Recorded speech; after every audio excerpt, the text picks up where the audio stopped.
Hey guys, what's going on? Danny AR10, and most of you guys who saw my video about the iPhone 4.0 wrap-up yesterday kind of saw this coming. I did mention it in the video, and this is what I decided to do, guys. I have decided to trade in my iPhone for the time being and go with a Nexus One. Now I will explain in detail why I went this way and kind of give a little walkthrough and first impressions of the Nexus One. First, I want to say the reason I did it was after the conference yesterday, I was a little bit disappointed with what they took so long to come up with for the 4.0 update. When you really look at what they did, it's basically taken them about 3 years to be able to add background services or multitasking, as some may call it, to the iPhone.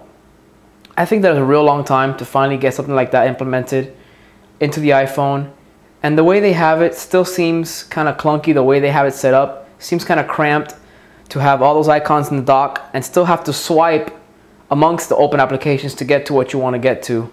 It's better than not having multitasking, but I think the way Android does it and the Nexus One in general is much better and more efficient.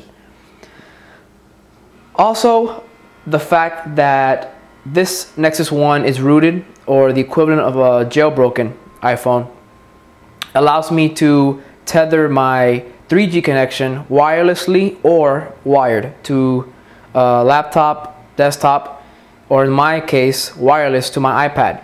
I do not want to have to pay an additional $60 a month to get a data card or a mobile hotspot from like Sprint or Verizon to be able to use my iPad. And I didn't want to spend the extra $130 either for the iPad 3G.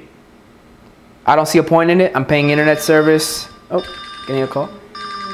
I'm paying for internet service to At&t home internet service. I'm paying for my $30 a month unlimited plan on my iPhone, and I didn't see a reason to have to pay, 3 times for internet service. So this way it will let me utilize my 3G connection to tether to my iPad, and I have internet anywhere I go with my iPad. So I want to jump right into it, guys. I was able to kind of almost break even. I actually made a little more than even by selling my iPhone, and I wound up keeping about an extra 120 bucks in my pocket. Bought this brand new from a guy who I met at the iPad launch.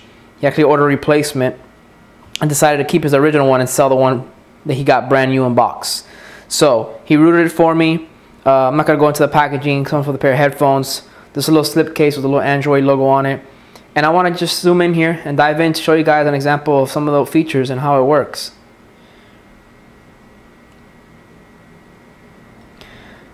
The most popular thing I believe that you'll notice on the Nexus One is usually the wallpaper. They have live wallpaper. You can download from the marketplace, which have a bunch of things you can customize your phone, which is another thing I love about the Android. You can customize settings and the look of your phone the way you see fit.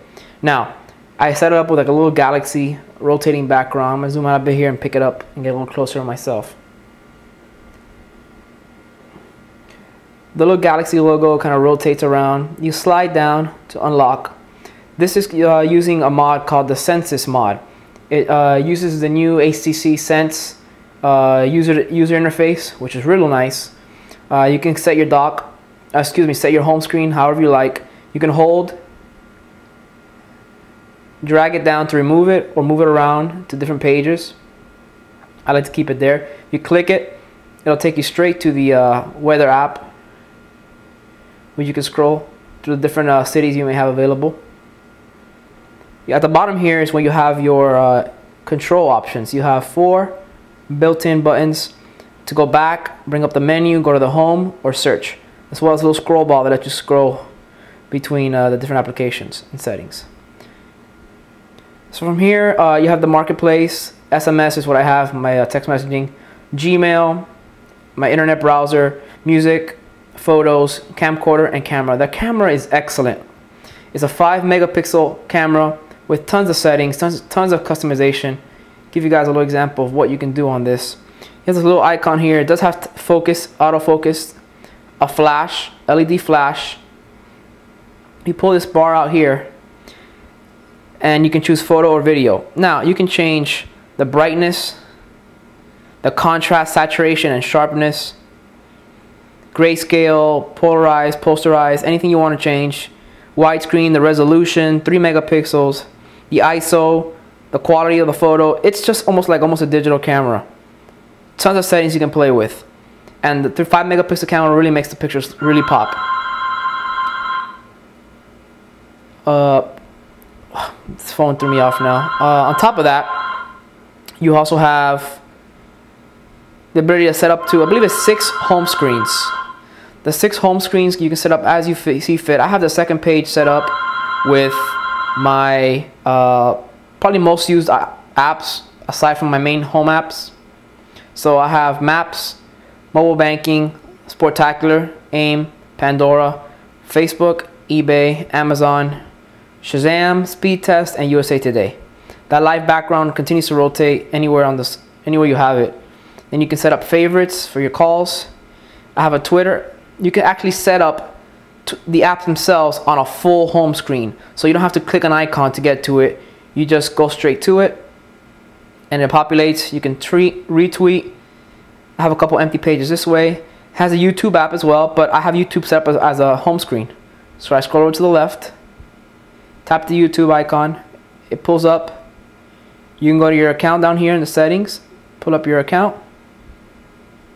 You have all, just like you have on the iPhone, with also the option to upload video straight to YouTube, just like the iPhone. Go to my home screen. You have the little arrow here that pulls up your your programs list. Here you have a list of all your programs you have on your phone. You can keep tons. The wireless tether, so you can tether wirelessly. It does have voice activation. You can play voice control just like the iPhone. Start up applications, play music, anything you like. Has everything, including Quick Office, which unless you buy, not even available, which is something you cannot have on the iPhone, a word processing software that actually works. Music player is nice. The marketplace is actually pretty decent. I'll show you guys how the marketplace looks. I'm gonna go home to the home screen. Marketplace right here. They have a lot of different apps, guys. It's arranged by apps, games, and downloads. You go to games. You can select all games by category. You can have, of course, top paid, top free. And you can browse them just like you do on the iPhone. Keep comparing it, but that's what I used, and there's not much difference between what I was using and this.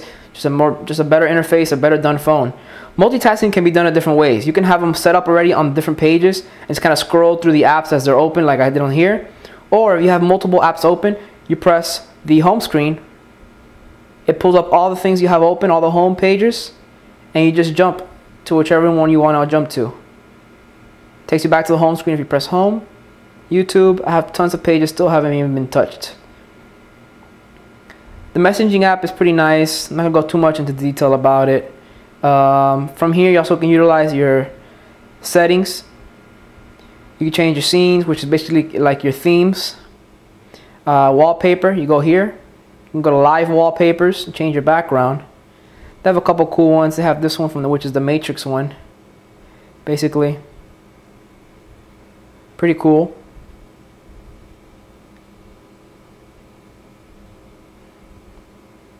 Then you have, I'm gonna finish this up real quick. You have a star field, which is pretty cool.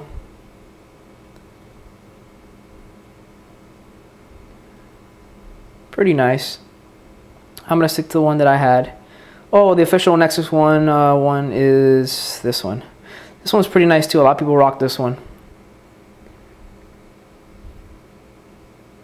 So there you have it, guys. I just want to give my quick impressions of what I think about the phone itself. I really love it. It's real thin, real slim. Google, there's the flash. You have your volume rocker, sleep awake button on the top, and home button. I really love it. I've gotten used to it already. Imported all my contacts, my music, videos. Uses SD, micro SD, so I have a 32 gig micro SD in there. I don't have any problems, guys.